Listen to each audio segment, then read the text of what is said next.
I'm happy to be with you for our fifth visit, and our subject is a pleasing personality. Your personality determines whether people are attracted to you or shy away from you. It is the show window in which you display your character to the world, and it is the one thing which distinguishes you from all other human beings. It is your trademark by which people recognize you, and it is the thing which determines your success or failure in selling yourself through life. Therefore, you should see your personality just as others see it, so you may improve it where it needs improvement. Your personality consists of more than 30 different factors, traits, and characteristics. Because of the limit of time I can devote to this visit with you, I can mention only the more important of your traits of personality.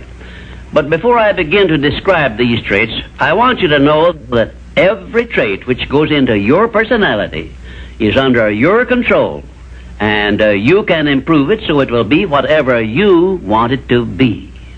Let us start with the most important trait of your personality, your mental attitude.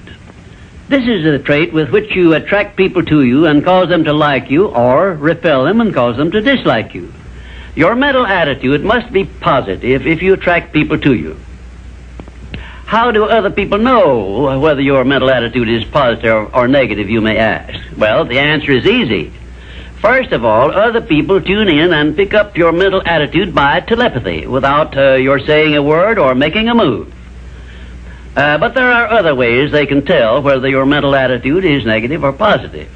You disclose this information by the tone of your voice, whether it is pleasant or harsh, by the expression on your face, whether it is soft and pleasing or harsh and scowling, by the courtesy and consideration you show other people, or the lack of these. So you see, there is no escape from revealing to others the exact nature of your personality. The next most important trait of your personality consists of your flexibility of your mental attitude or your lack of it. If you have flexibility, you adjust yourself to all the circumstances in your relations with others without losing your composure or allowing yourself to become irritable or angry. Just remember, if you have flexibility of your mental attitude, it will be impossible for anyone to make you angry or to irritate you without your consent or cooperation. Now, this is worth knowing, isn't it? You cannot control the actions of other people which might justify you in becoming irritated by them, but you can control your reaction to all such circumstances by exercising your trait of flexibility. And you will observe that all people in the higher brackets of success have this flexibility, and they do control their reaction to the influences of other people. The third most important trait of a pleasing personality is the ability to control and direct your emotion of enthusiasm. Enthusiasm is one of the means by which you can give forcefulness to your words, but you must be able to turn it on and off at will as definitely as you can turn on and off water at the spigot. Uncontrolled enthusiasm often makes people boresome.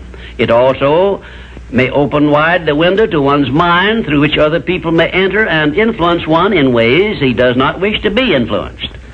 The fourth most important trait of a pleasing personality is a sincerity of purpose. The person who is not sincere in all relationships with others is soon detected and rejected, because no one is attracted to the person who thus endeavors to deceive others.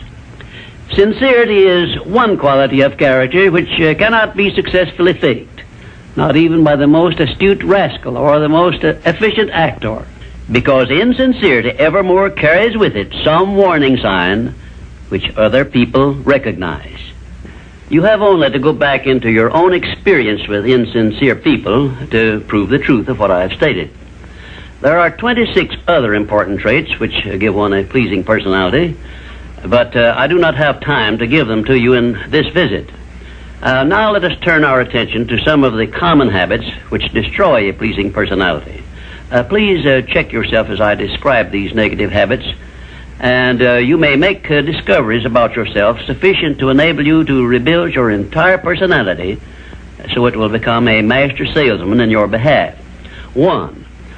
One of the most destructive habits which make one's personality objectionable is that of breaking in and running away with the conversation when others are speaking. And 2, sarcasm, expressed by insinuations and wisecracks which are not so wise, is near the head of the list of habits which give one a negative personality. And 3rd, vanity expressed by either words or actions is sure to make one unpopular. And 4, indifference in listening while others are speaking is sure to be noticed and resented. It is more profitable to be a good listener than it is to be a good talker, because one is always apt to learn something while listening to others, but never learns anything from hearing himself talk. 5, the attempt to flatter where flattery is obviously not deserved will bring quick resentment from others. Also, it will put them on notice, if they are wise, that the flatterer wants something he perhaps should not get. And 6, the habit of finding fault with the world at large and people in general is never a popular habit, and it is no part of a pleasing personality. It is far better to direct conversation to the circumstances and things which are right than to complain of those which one believes to be wrong. And 7, one of the very worst habits which destroy a pleasing personality is that of openly and directly challenging those with whom one may not agree, where there is no obvious reason for doing so, except the desire to be on the opposite side. And 8, the habit of volunteering unsolicited advice to others who have not requested it can make one an intolerable bore. Free advice usually is considered to be worth just what it costs, which is nothing but the patience with which to listen to it. And 9, the habit of speaking of one's physical ailments, worries, and personal problems may be tolerated by others, but this habit will never make one welcome or pleasing. If you wish to make yourself welcome in your relations with others, manage to talk about things which interest and concern those to whom you are speaking. You will never be boresome to the person to whom you are speaking of himself and the things which interest him, a truth which all master salesmen understand and respect. And 10, the habit of endeavoring to convey an impression of superiority through the use of words and topics unfamiliar to others is a surefire destroyer of popularity. If you wish to sell yourself to others successfully, you must negotiate with them on their own level through terms which they understand. And 11, envy of those who are successful is a trait which destroys a pleasing personality. The truly great men and women have all been known to be generous, sympathetic, and joyous in connection with the good fortunes of others. And 12, slovenliness in body, posture, and in clothing never attracts but always repels others. Clothes make not the man, as has been said, but they surely give him a mighty good start if they are appropriate and properly worn. Carelessness in body carriage and posture is immediately traceable to a negative mental attitude. If you are free from these 12 common habits which make one unpopular, you probably have a very pleasing personality. There are 5 other negative habits which make one unpopular, which I have not had the time to mention. Remember this, please. If you are not liked by other people, you may be sure there is a reason which you can detect and correct. It is unnatural for one person to dislike another without a cause. Before you can make full use of the master key to success, you will need to make your personality pleasing. This will require courage on your part and honesty with yourself. A pleasing personality stands near the head of the list of assets which make one truly rich.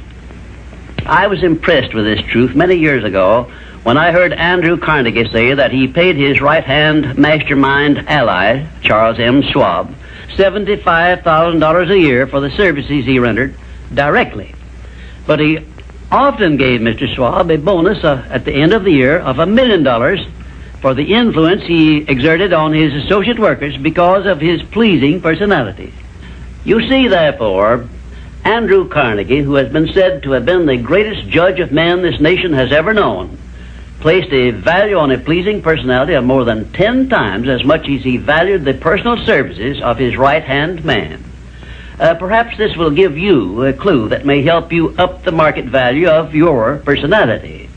And now, until we meet again, may I wish you health, wealth, and peace of mind.